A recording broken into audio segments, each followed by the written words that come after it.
Os raios. Esse é um assunto que ganhou espaço na discussão dos apagões que aconteceram ultimamente.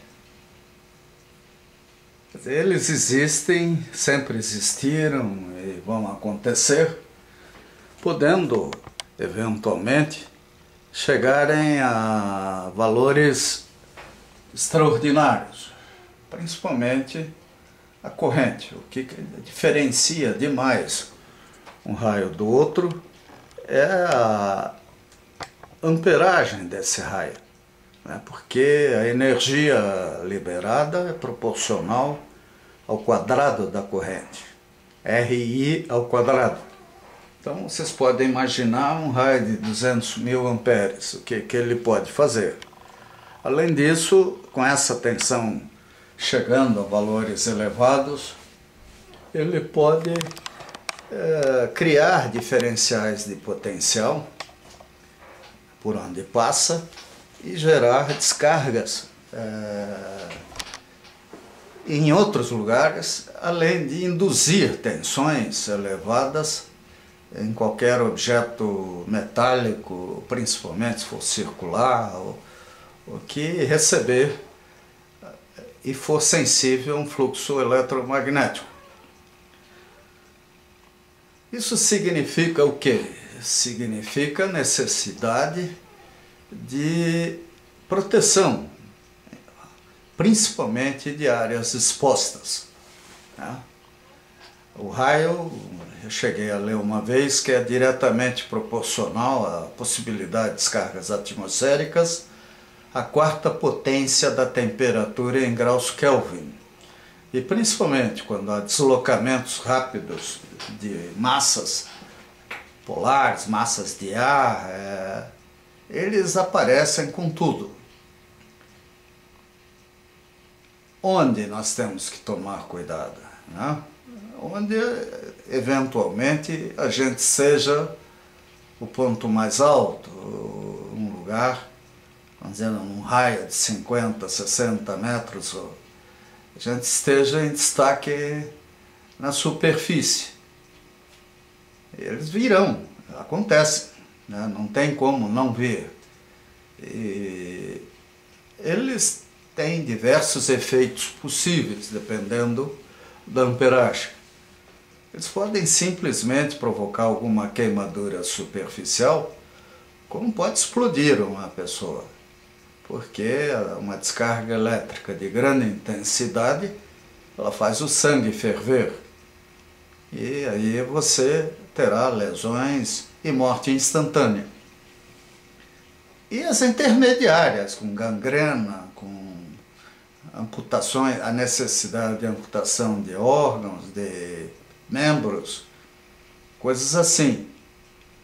Então as crianças, principalmente, que não têm muita noção do que seja uma descarga atmosférica, têm que ser protegidas, as escolas, os prédios, né?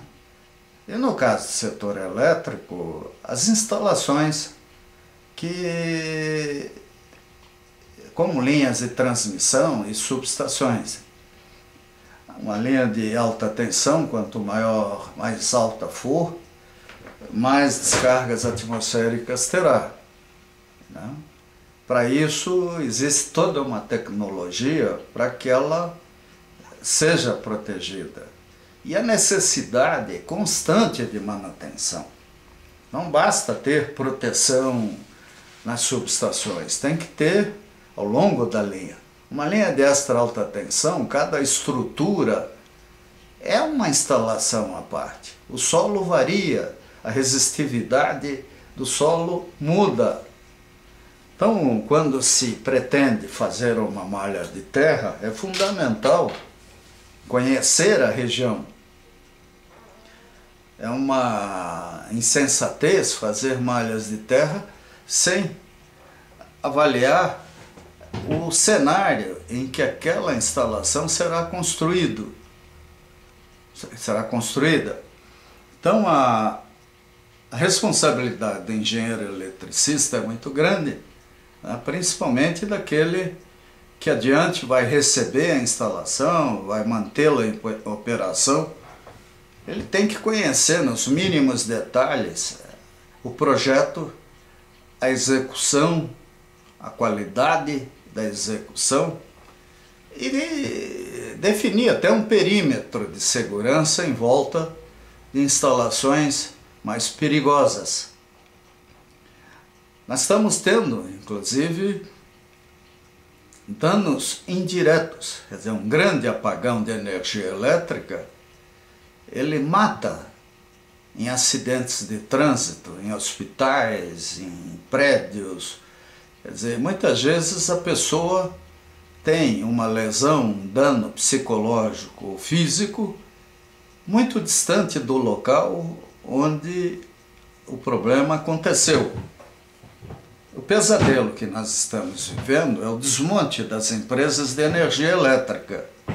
Dentro de uma lógica mercantilista, a geração, transmissão foram desmembradas, formando empresas à parte, e hoje em dia cada segmento de linha ou subestação passa por licitação.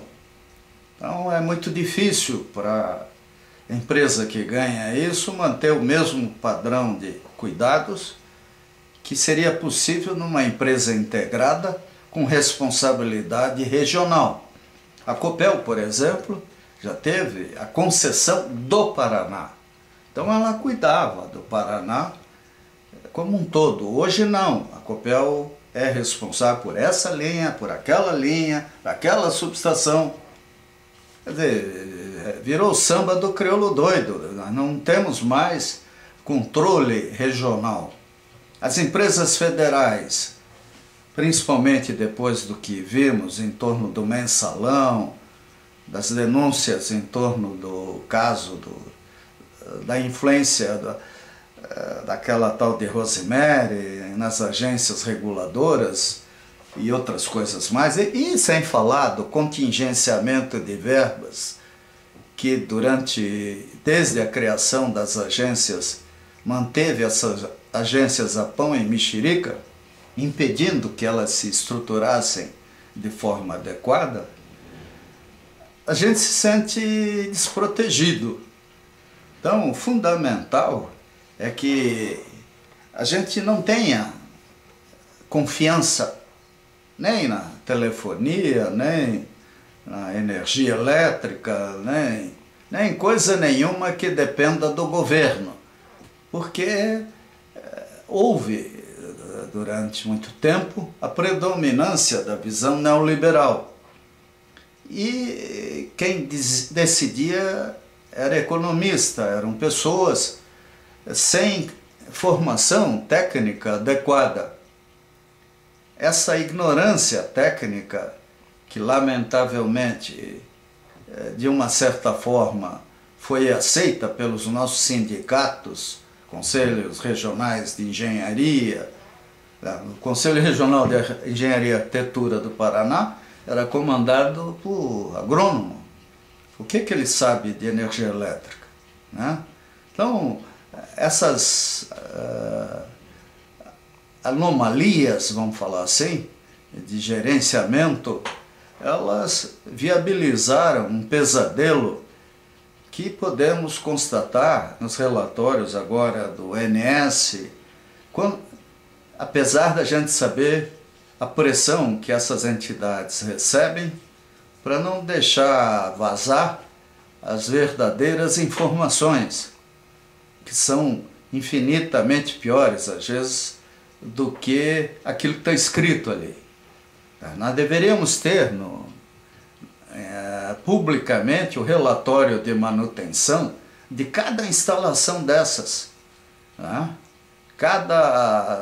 Eu gostaria como sou engenheiro eletricista, de ter acesso às fichas de inspeção dos equipamentos que afetam a minha residência, né? Sejam eles de água, esgoto, telefonia, coisa assim. Hoje em dia isso com a internet é possível, mas a transparência técnica ela está em segundo plano. Há uma visão mórbida em torno da transparência monetária, quanto que foi o edital, quanto que foi pago, mas ainda não chegamos ao nível da engenharia. E o resultado disso é que o pessoal arrisca, joga com a sorte. Tudo, afinal de contas, é uma probabilidade, não é uma certeza. Então, tendo sorte, o fornecedor, o construtor, a empresa operadora passarão sem dificuldades, apesar da má qualidade de tudo que existe. O Brasil precisa ser passado a limpo. Nós temos que ter uma auditoria de sul a norte, leste a oeste, em cima das concessionárias de serviços essenciais.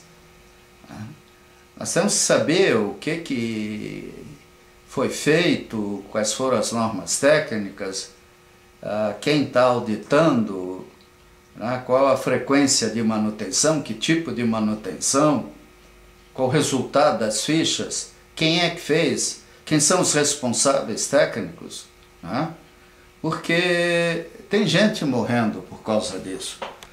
E os raios, ainda mais que nós teremos aí um ano de máximo solar, eles virão com tudo.